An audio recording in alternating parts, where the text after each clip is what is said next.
Hi, good morning.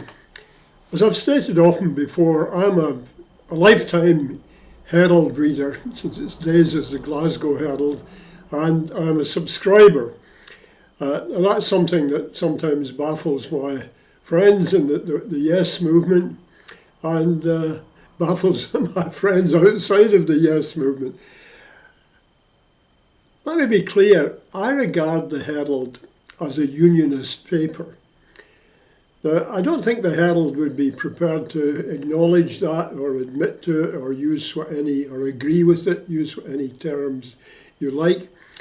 But any objective examination of the Herald's coverage of the independence issues, based on their choice of political reporters, the relative balance of their columnists, the rather shameless, I have to say, spin by headline approach that's adopted to articles that are otherwise can be seen as pretty objective, would suggest to me very strongly that the Herald is a unionist paper, probably leaning to centre-left, to Labour, and certainly not prepared to be a heavyweight in terms of defending the aspirations of Scots who seek independence.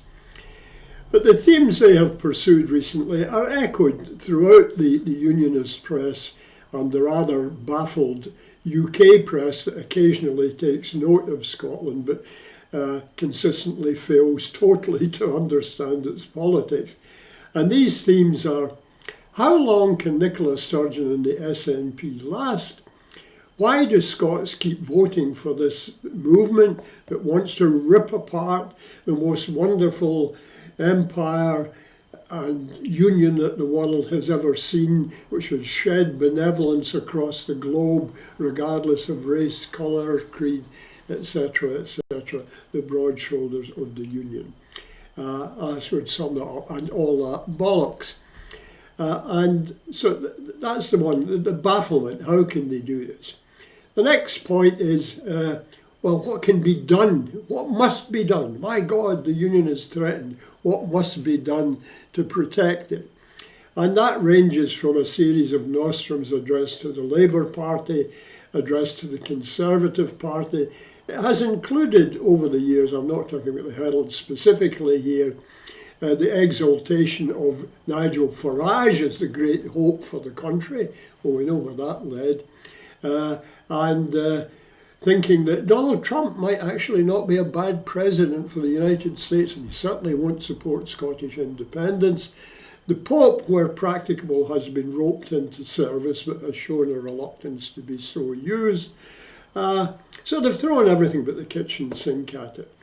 Now, the latest one in the little thing is, since the SNP has been successful in successive elections over a period of 12 years, what can be the root of this? Well, it must be now regarded as Nicola Sturgeon. What is the magic that this woman seems to have which gets her consistently re-elected with mandates, and for her to become a 16-year-old Ayrshire lassie that thought she should get involved in politics, to become probably the most internationally recognised figure in British politics internationally? And that's not an exaggeration to say that. The Borrises come and go, and I'm sure the Sunak Trusses will come and go, perhaps more rapidly than they expect to.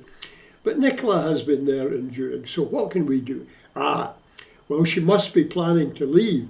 She's positively ancient. She's 52. My God, a 52-year-old politician. And she hasn't announced her retirement and moved swiftly into dotage. What do they base this on? Well, Nicola, one thing we can say, or several things related we can say about Nicola, is she's cautious.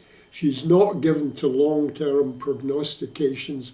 She's not given to certainty in an uncertain world about things that nobody in their right mind would pronounce definitively on.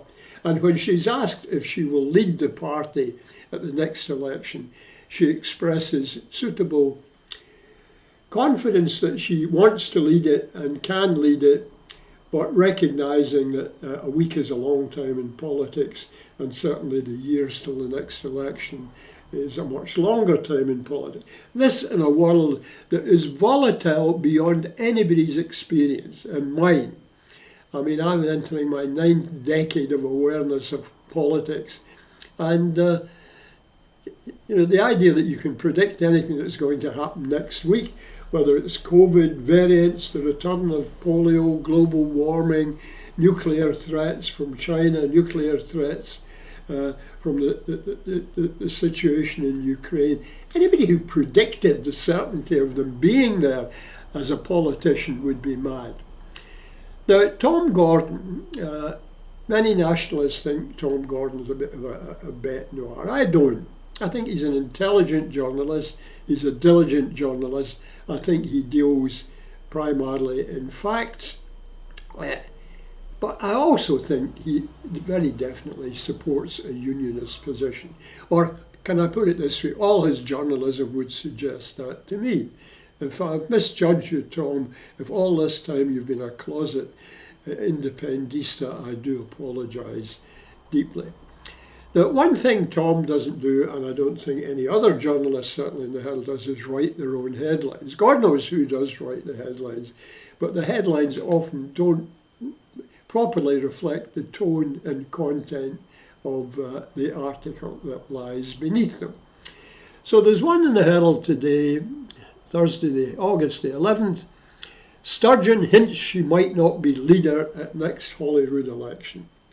So that this sets the unionist heart aflutter. Nicola's going to go, my God, who will replace it? We can't see anybody. The SNP is going to collapse in the face of the flat legal denials being thrown at them of her right to exercise the mandate given to her democratically by the Scottish people. But we get into that article of Tom's, and where did this happen? Well, it was an Ian Dale questioning at the Fringe. Now, Nicola, I must say, has a fondness for events like that, and whether she should speak at them or not, it's a judgment she has to make, and it's a platform. Here's what she said, or what the Herald said. The Glasgow Southside MSP, who is 52, will have been in the Scottish Parliament for 27 years by the time of the next election. So this ancient woman who has presided over Scottish politics probably since the time of Robert the Bruce or even William Wallace, surely she must be tottering off into oblivion. Well, no, she's not.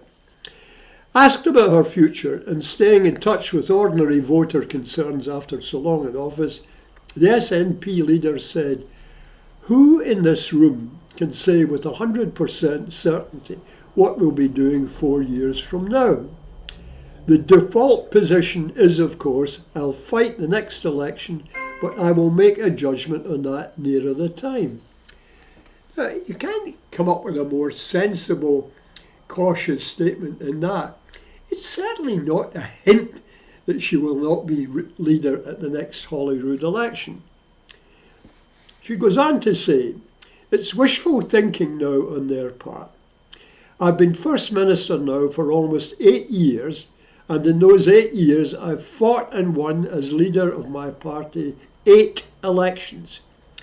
You can see why people like Scottish Lib Dem leader Alex Cole-Hamilton would like me to stand down and not be up for the fight anymore.